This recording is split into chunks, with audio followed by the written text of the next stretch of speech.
Hello বন্ধুরা, অনেকদিন ধরে ভাবছিলাম যে একটা ব্যাংক ঘর কিনবো।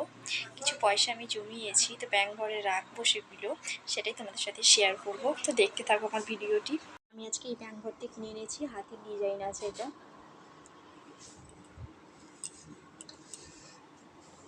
দেখো, এখানে দেখো আমি কিছু খুচরো পয়সা জমিয়েছি।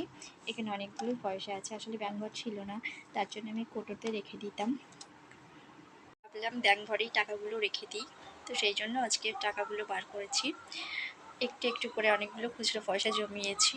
তো দেখো তোমরা আমি কতগুলো টাকা জমিয়েছি।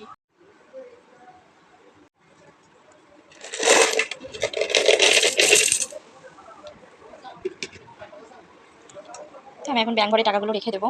দেখো এতগুলো টাকা জমিয়েছি।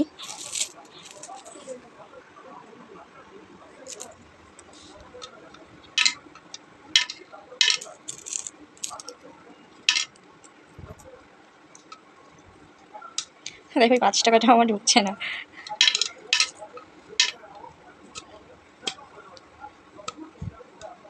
তো পয়সাটা আমার আটকে গেছে।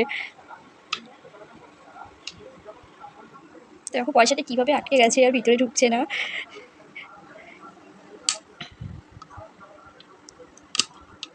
অনেক চেষ্টা করছি, তাও ভিতরে ঢোকাতে পারছি না।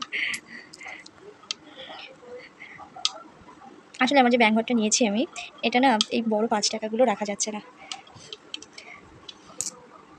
তো আমি অনেক কষ্ট করে 5 টাকাটা রেখেছি। তো দেখো আমি এখন আগে আলাদা করে নিই, না হলে না অনেক সমস্যা হবে। তো আমি এই 5 টাকাগুলো আগে রেখে দিই।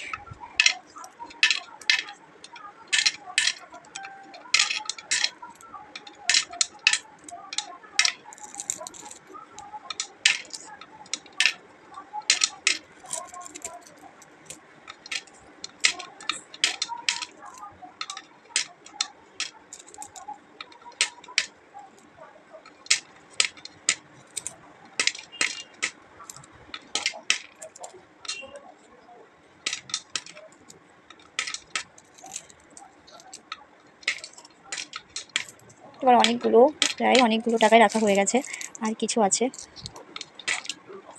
আর জানো তো বন্ধুরা, এই কবে থেকেই ভাবি যে ব্যাংক ঘর আনবো, তো আনা হয়ে ওঠে না। আজকে বাজারে গেছিলাম, তো বাজার থেকে নিয়ে আসলাম। আর টাকাগুলো রেখে আমার খুব ভালো লাগছে। অনেকদিন ধরে যখনই 5 টাকা 10 টাকা পাই, তখনই আমি কোটোটার ভিতরে রেখে দিই। কিন্তু কোটোটার ভিতরে রাখলে না অনেক সময় বার করা হয়ে যায়, আর এখানে রাখলে তো বার হবে না। তো সেই জন্যই ভাবলাম যে একটা ব্যাংক ঘর নিয়ে নেব।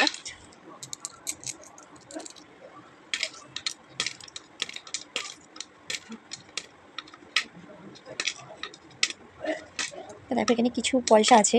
তো ওই যে এই 5 টাকাগুলো, এইগুলো না আমার ব্যাংক ঘরে রাখা হলো না।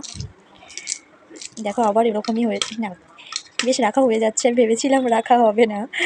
দেখো এটা মনে হচ্ছে হবে না, এটাকে বার করে নিই।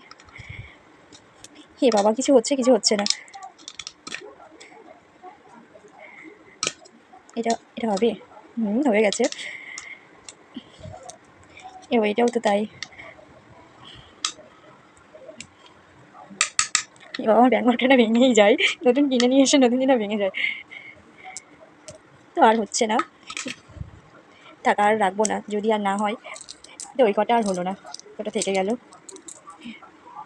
ভিডিও যদি তোমাদের ভালো লাগে, অবশ্যই আমার চ্যানেলটি সাবস্ক্রাইব করে দিও, লাইক কমেন্ট শেয়ার করো, আর আমার পাশে থেকো।